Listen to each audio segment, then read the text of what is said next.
What was the referee? Takashi says that is it.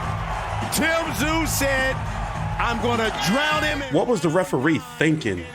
9 rounds. Tszyu stops Tony Harrison. And he looked like he was on his way to being really seriously hurt. Here, let's mute it.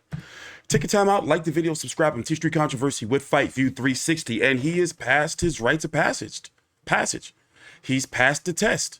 Now I can go on and say that Tszyu, in my opinion, he would beat the top guys in the division.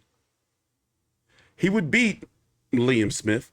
He would beat Israel Madrimov, Michelle Sorrell, Bakram Murtazaliev. And guess what? I'm going to go on and say that Tszyu can beat, I'm glad that Tony Harrison's okay. I'm going to go on and say that Tszyu can beat Sebastian Fundora, in my opinion. So which would make him an interim champion. Well, he's already won the WBO interim tonight. Next is Jermell Charlo, who's doing commentary from New York. There are the punch stats. I'm sold. Now, I'm one of those boxing fans to where you have to beat a certain fighter for me to be like, yo, he can, geez, that's ugly. You know, where I can pick him. I'm sorry. Terrell Goucher wasn't it. He passed the eye test. Oh my God, he did him dirty. But now he passed the fighter test.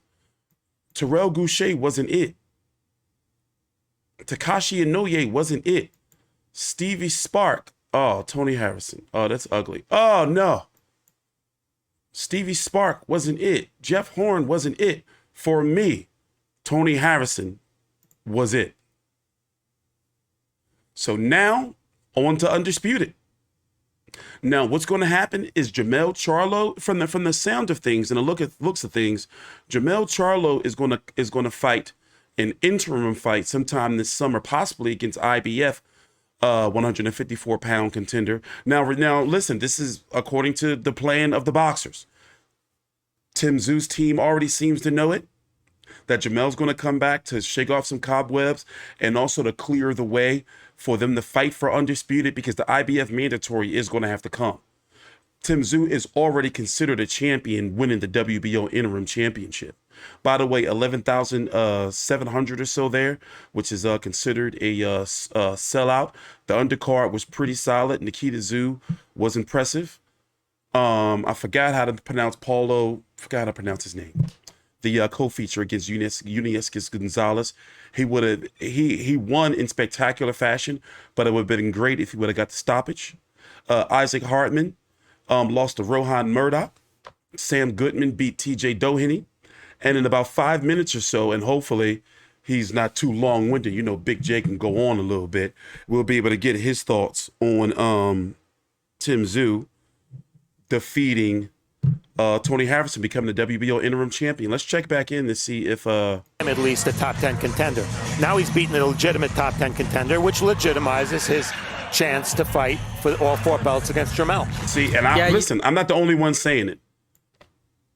Tszyu's got some hardcore fans, and some of them, you know, like if you say things that are critical and you're not necessarily agreeing with them, then they just start, you know, just being, you know, like, come on, boxing fans, we got to be better than this, you know. But I've told you how I view fighters, and I've watched and covered hundreds of fights here on YouTube. The feed then went out. Here it's back. All right, here we go. Let's turn it up.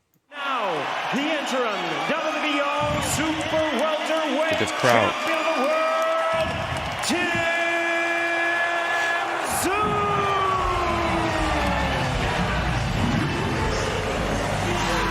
So as I was saying, there were certain things that I needed to see. And Tszyu's team did a hell of a job to get him where he is. And, you know, just like Steve Farhood said, you know, Showtime commentator, is that this win over Tony Harrison fully legitimizes him. Those other wins didn't legitimize him. I'm sorry, they didn't. You know, and I'm not the only one saying this. This is the win that legitimizes him. You know, he's got the belt. They got the confetti and shit.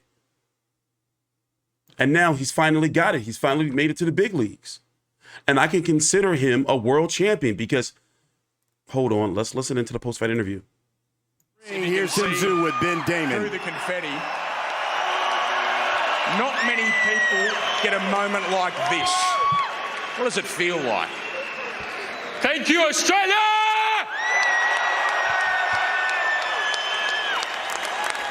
I got one sentence. What's my motherfucking name? Tim. It's Tim. Is that what this was about? Is that what all this was about? Is it about proving to everyone, to Tony, to America, to all that you belong? No, man. This is what it's about. Every single one of you. That's what it's all about.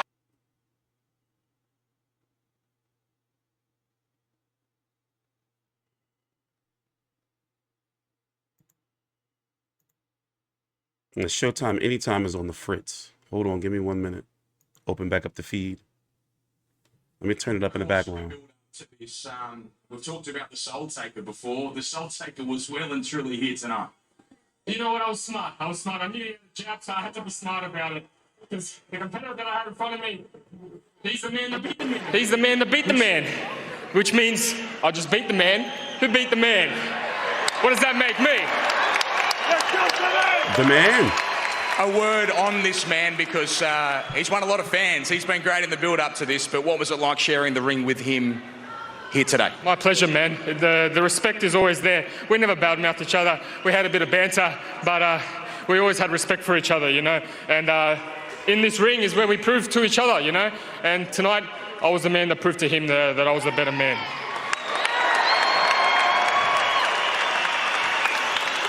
Now, Tim, there are lots of Americans watching. One of them is named Jermell Charlo. Do you have a message for him? The message was sent clearly. You know what's up. You know what's next. I'm coming. I'm coming to America.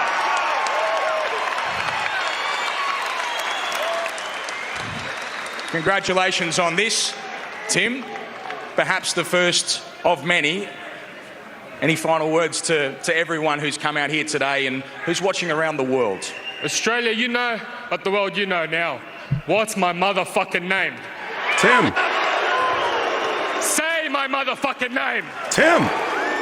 Tim. Tim. Tim.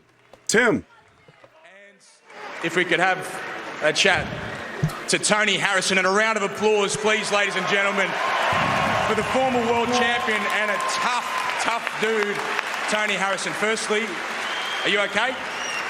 Yeah, I'm cool, man. I train hard, extremely hard for the fight. I don't need no more victories. The better man won tonight. And, you know, the city is electric, the crowd was electric, and like I said, the better man won tonight. Just a word on Tszyu, because you know global boxing better than anyone, and you've been to the very top of the tree, and it's been such a pleasure to have you here. But how good is Tim Tszyu? The better man won tonight. I ain't gonna, you know, give my assessment on him. The better man won tonight. That's all I can say. The better man won tonight. He on the bigger and better things. And, you know, I don't know where I go from here. Wherever you go, we hope that you come back here sometime because you're welcome.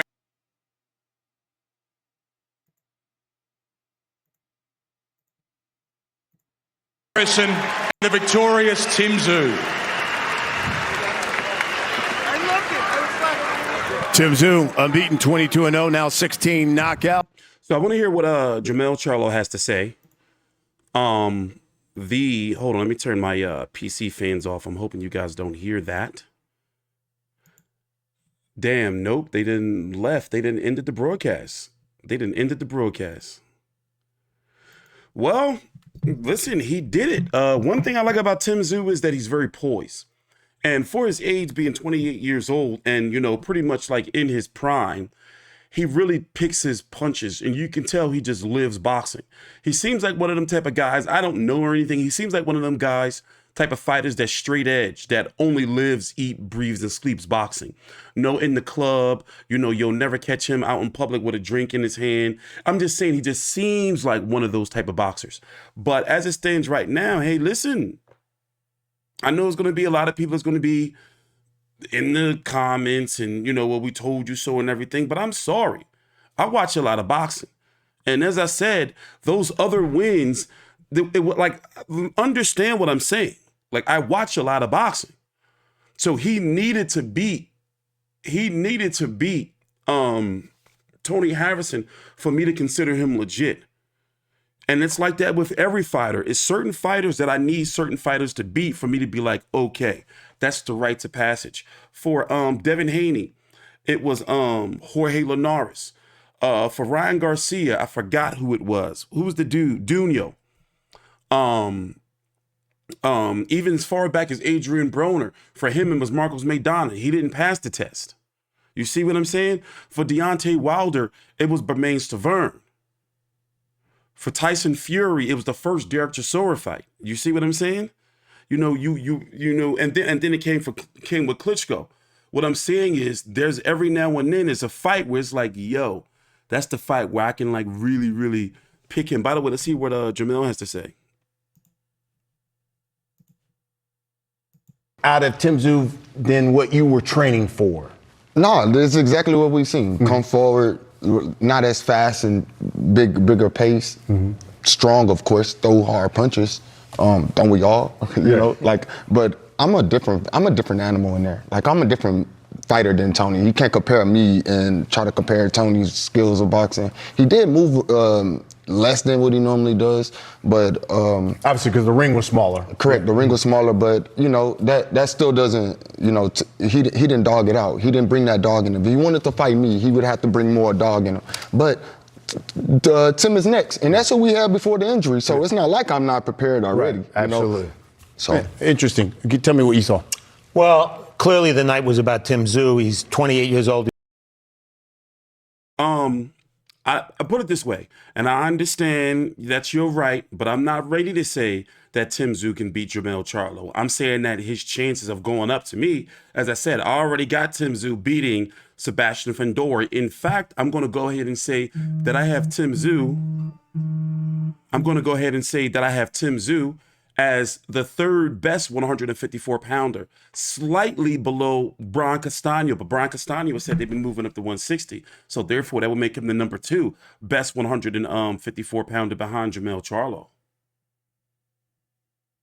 So, that's just my opinion. But everybody else at 154 pounds, the whole top 15, I got him washing all of them. I can't see anybody, anybody that can beat him at 154 pounds in the top 15.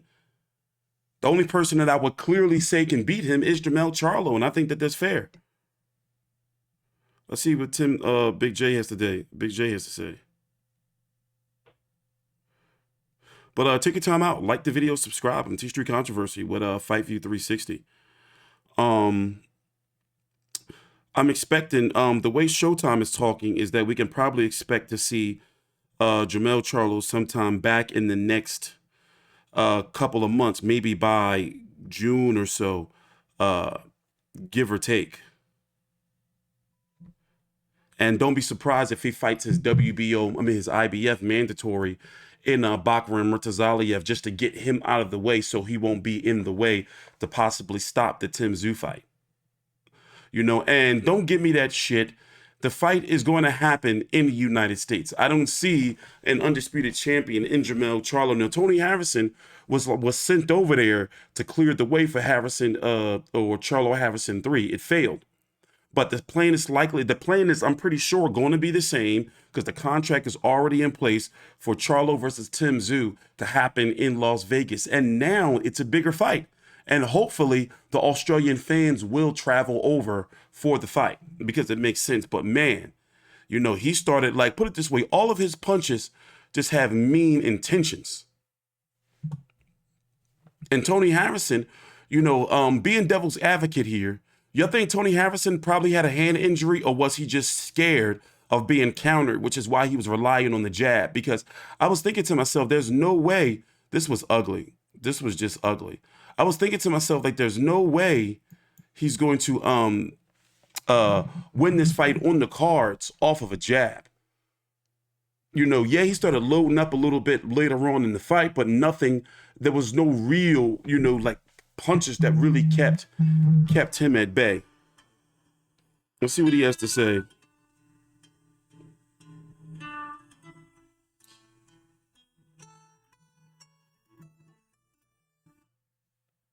Yeah, what's going on? All right, I'm already getting messages from Tim Tszyu fans. By the way, here was the scorecards, which was wrong. 77-75 on all three judges' scorecards for the official scorecards. But yeah, can you hear me? Yeah, man. Yeah. So what do you think about the fight? I already got the some obnoxious Tim Tszyu fans, coming in the DMs, pretty much already talking their shit. Which, from my side, as I said, if he was to beat Tony Harrison, then I was going to go ahead and say, in fact, this is what I said before you got on the phone, is that I have Tim Tszyu now beating the entire top 15 of all the sanctioning bodies. I now have him the third best 154-pounder. Number one, Charlo. Number two, Brian Castano. Number three, Tim Tszyu. And then I put Tim Tszyu over WBC interim champion Sebastian Fundora. I think he can beat Sebastian Fundora.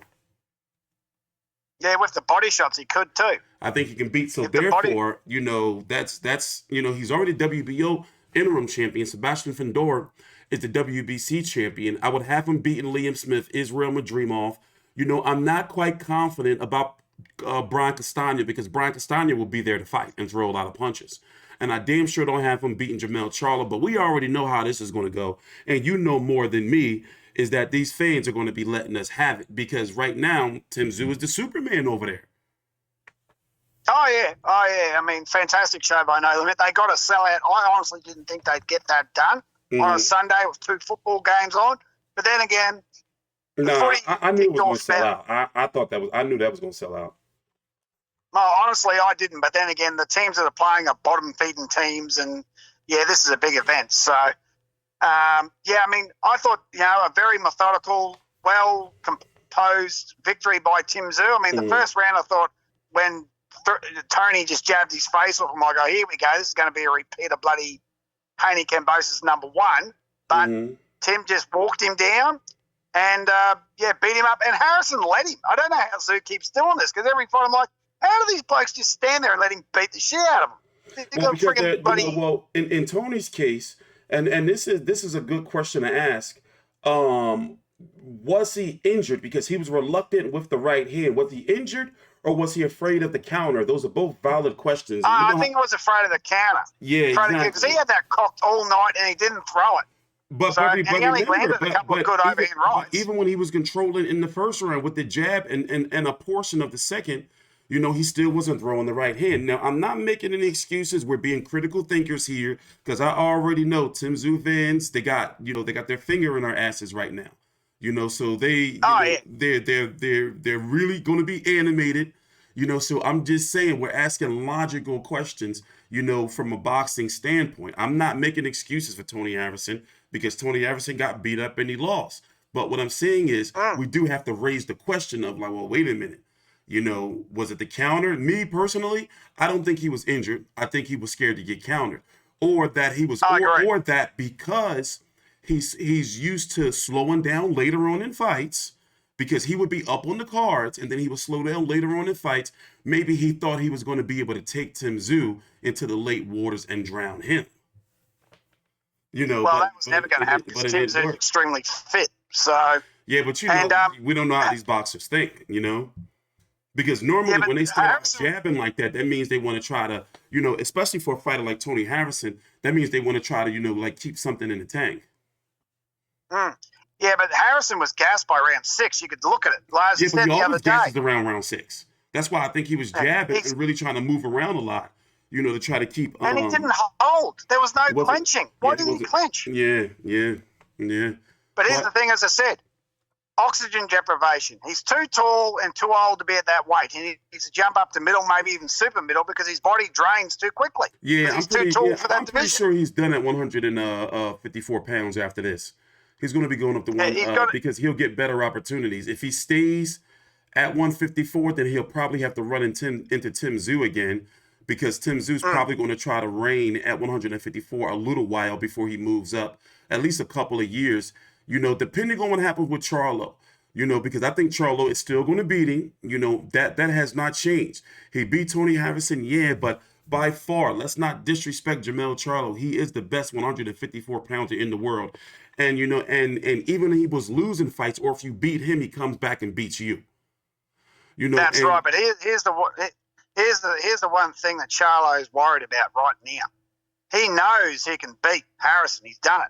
He doesn't know he can beat Tim Tszyu. Yeah. Because he hasn't beaten Tim Tszyu yet. Yeah. So, because they said in the commentary, every time Tony threw a punch, Charlo smiled because he wanted that rubber match because he knew he'd probably win it. Yeah. But there's no guarantee he's going to beat Tim Tszyu. So, you and can't also, 100% he say without a would have likely made more money with fighting Harrison than if it was Charlo. Because basically, it's an in-house fight to where PBC will, No Limit will be a co-promoter. And, Tim Tszyu does have some say, especially when it comes to the international money. So it's not like you keep it all in-house. Where was this bullshit come from that he was coming to Australia? I mean, that was said by more than one person. Well, because he posted on an Instagram story. He put it this way. He took a screenshot from the Boxing Eagle channel and posted it on an Instagram story that he was going to be here. But the press release, as I said he was going to be in the studio. So I was going by the press release. Yeah, but everyone's saying it. It was all over Facebook. I'm pretty sure they even said it during the Fox commentary that he was coming. So yeah, they did. I remember. I remember that. Yeah, exactly. So when he didn't turn up, I'm like, what the?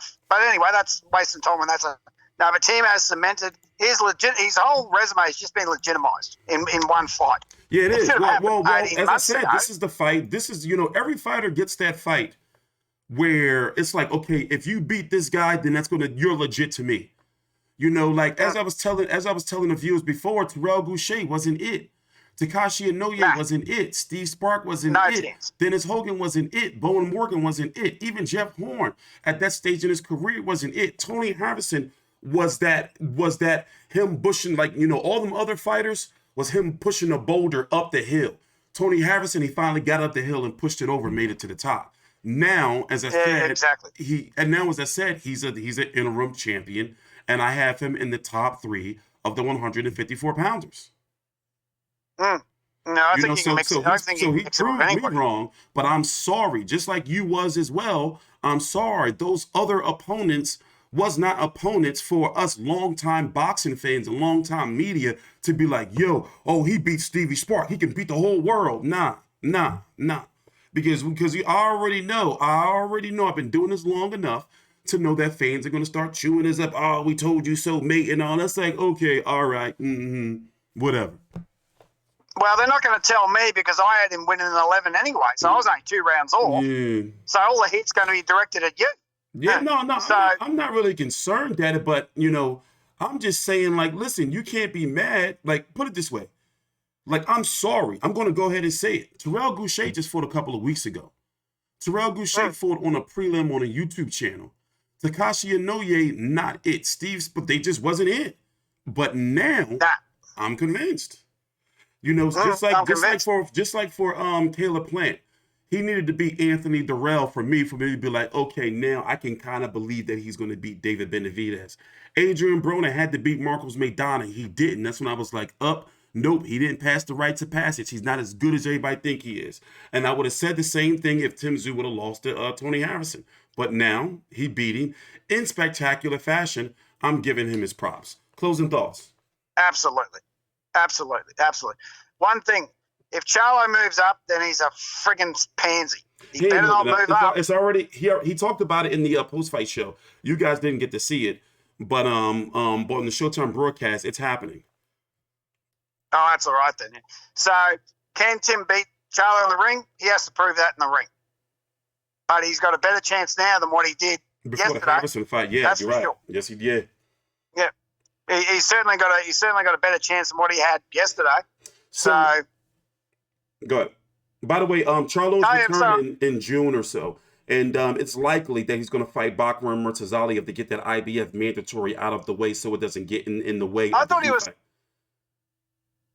Is he going to have a fight before Tszyu? I thought he was coming back in August. Did I miss that? No, he's having a fight before Tszyu. Right, okay. Yeah, well, he should get Brocken and Mazzali have his shot because he's been waiting like 3 bloody years. It's not even so like giving him a shot. If he doesn't, he could possibly lose that belt, you know?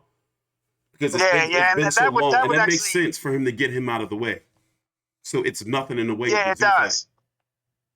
Exactly, because he's earned his spot because Tony said he doesn't deserve a shot at all the titles. Well, now I think he does because he just beat the former WBC bloke. Yeah. Right? He's just number 1 at WBO. That's 2 belts. So, I think he's certainly earned his shot at Undisputed now. So, yeah, but if you think about it, they're not too far off the same timeline. For example, Charlo fights in June, and then him and Tszyu can fight sometime in the late fall. September, October, not September, but October, November. Maybe even close out the year. Definitely. Well, I got messages from mates saying he'll be undisputed champion by the end of the year. It's like, well, we'll see. Yeah, I certainly hope he does. Well, we'll have the faith. I've got faith. People always say, "Oh, you're such a Tszyu hater." Fuck off! I was just calling it how it was. I was never a hater. No, I was just critical of his opposition. Well, as it stands right now, he beat somebody that we didn't think he was going to beat, or I didn't think he was going to beat. And he's passed your eye test. So now, look, it's like, okay, we're sold. Take your time out, like the video, subscribe, follow me on Twitter at TstreeTCONTROVERSY. And as you can see down at the bottom of the screen, follow Old Mate Big J on Twitter and check out FightView360.com. Our rankings are updated monthly in accordance with the sanctioning bodies. And also, you can listen to this video in podcast audio listening, in audio on podcast listening platforms in audio format on all of your podcast listening platforms at the FightView 360 Boxing Podcast. I apologize. I'm tired. It's almost 1 a.m. in the morning over here. We'll see you guys later. Thanks for watching. Please subscribe.